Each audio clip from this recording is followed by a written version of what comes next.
Hi, welcome to the first podcast in my morning after series.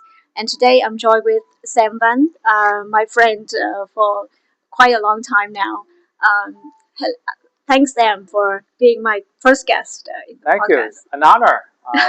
We've been friends for a long time, Yeah, and thank you for the trust to being your first. So let's make it great. thanks for being such a good friend. You're here like multiple times. I guess like you're in the other cities in Vietnam more than I do now. So I just wanted to catch up with you and understand because you're American Vietnamese. You have a root in Vietnam.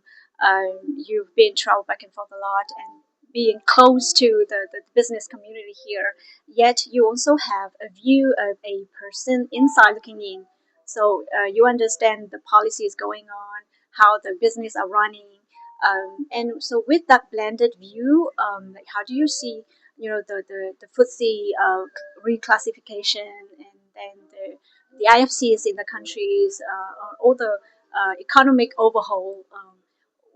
What do you see? Where do you see that those policies will lead Vietnam to, or what's the trajectory? Sure.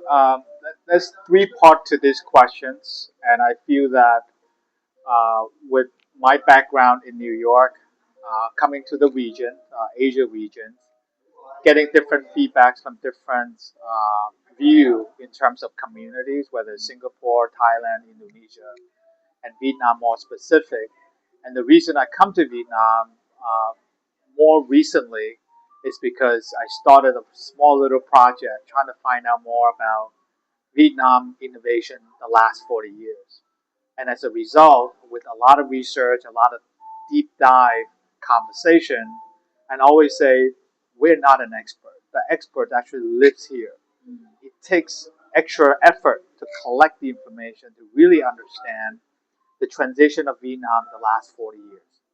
Now, keep in mind the capital market formulated in late 2000, early 2000, and then late mid 2000s. That's when it really become a full blown market. So in the late 90s, of course, there are a lot of these scholars and Minister of Finance mandated the objective in terms of looking at the capital market. The country's capital market is still very young. Now, when you think about being a young capital market, there will always be consistent reforms, regulatory step up, and also it's okay to have trial and error, whether it's through capital that comes in and invests in the framework and capital flow. There's also thinking about the credit facility in terms of how credit being addressed in this particular country for private companies and also public company and fixed income product as well. So as the economy matures, there's going to be more sophistication and more interest as the economy grows. So you have to have rules to adapt to some of these changes. Now, the fact that right now the conversation is about FTSE, about emerging market status, it came a long way to get to where we are today. But what you're seeing more today is more of the infrastructure. What are they? It could be semiconductor, it could be AI, it could be data farm. When I say data farm, really it's data storage and allowing people having the sovereignty right and allowing enterprises to use the regional and local data, allow them to access information real time, low latencies, so that they can actually assess the business function to expand the business here. Now, that's just the real economy. Then you talk about the VIFC. It come about is that how do you design flexibilities for foreign companies looking at Vietnam and want to set up business in Vietnam, but also continue to do business globally, right? Because right now the friction point for a lot of foreign companies think about Vietnam is, do I need to set up there permanently and then do business in the domestic market? But this is just additional options which allows the foreign investors, whether it's fund managers, whether it's different type of industry, the digital finance, you can operate in a low cost, effective environment and continue to be able to service global clients. And the point is there is going to be advantages that comes with service. Wonderful weather. Now, foreigner potentially coming into Vietnam, they have a flexibility of tax, and also they have a flexibility of staying here long term, and then bringing a family here as well, which is actually a welcoming sign, especially in a country like Vietnam. We have 100 million people. Now, is it enough? In theory, when you look at the paper, yes, it's a big part of the population. But if you looking at the working environment, it's only 57 million people actually are working in the economy.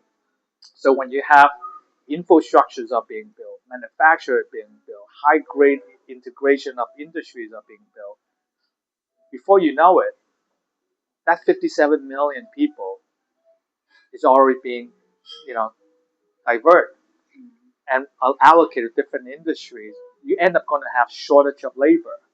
Now, one of the consistent theme is how do you attract greater talent to move the country into a much higher income status? Well, to do that, you have to invite other people coming in, and that's what I think about Vietnam is the beauty of the inclusion.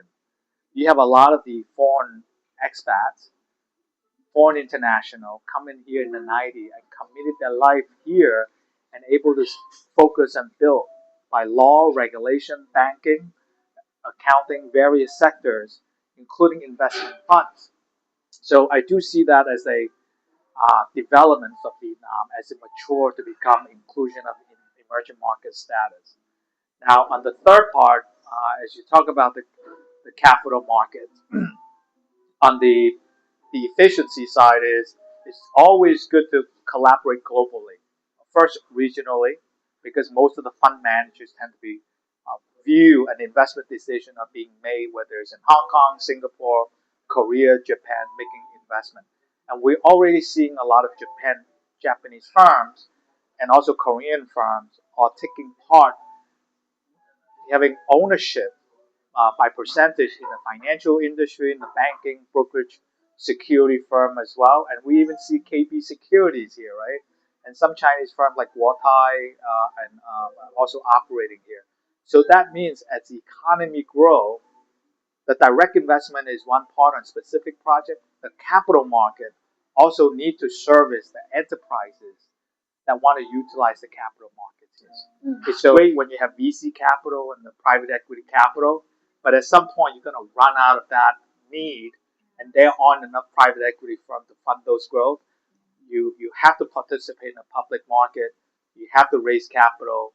If the domestic market cannot fulfill that obligation, you have to go outside, and that's why you look at China, you look at other markets. A lot of these large conglomerate entrepreneur businesses, they went to the U.S. because it's still the deepest pool of liquidity, both in terms of capital raise, and then the second part is really the trading of those shares as well, because you want to have a nice turnover. So whenever you come to the market on the second time, on the secondary offering, you have much better options on the financing. Yes, as you mentioned that, let's talk about the demand, the supply side. Capital markets reforms are it's not just about relaxing for the current assets, meaning the listed equities, but also to encourage the private sector to participate. And meanwhile, I think as we all observe and be aware that for the past few years, a lot more companies prefer to stay private for longer just because of the valuation reset and then the tariff and now Iran, all of those disruption to their top line and bottom line growth. How can we solve this paradox? Yeah, so there are macro factors and micro factors. So what are the macro factors? When the world is uncertainties, what do most people do? They're being reserved. Decisions have to be very focused on the business side. And I do think reason why companies become private a little bit longer are that the credit facility become a little bit more attractive the last few years. So if your balance sheet can support the interest payment, provided that is less than 20 or 30% of your portfolio, your balance sheet, then you're able to manage some of this credit and interest payment 5 years or 10 years.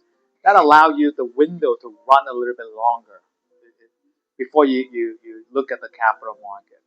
Now, when there is a valuation constraint as well, that is also one of the considerations.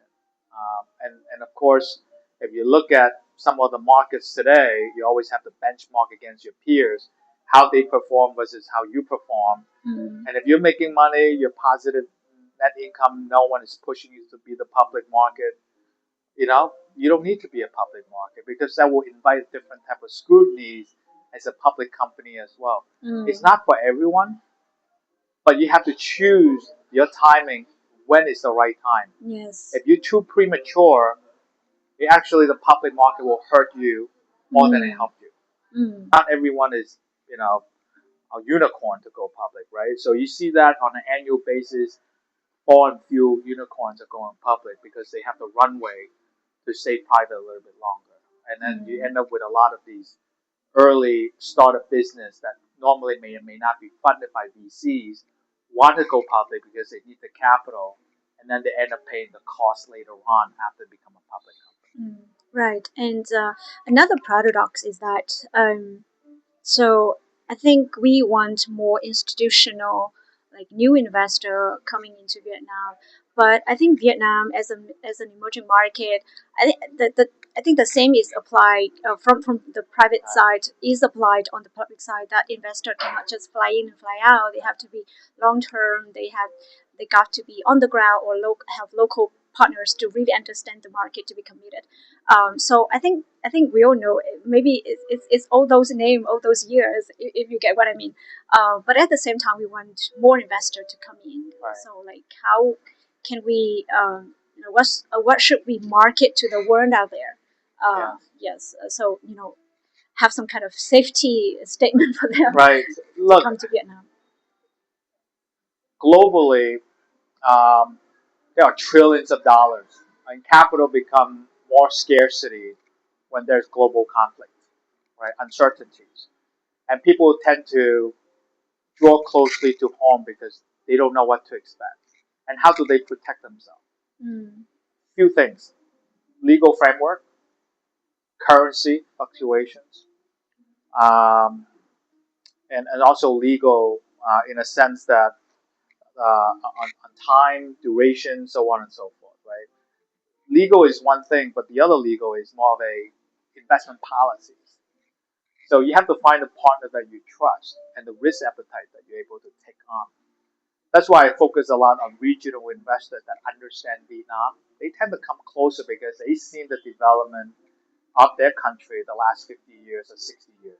Like, for example, Taiwan, Korea, Thailand, Malaysia, Singapore. These are very young countries. So they see how their country have experienced and grown up. So for them to come to Vietnam is very natural. If you're looking at the Western European market, whether it's Western Europe, Eastern Europe, or even North America, the distance is a little bit too far.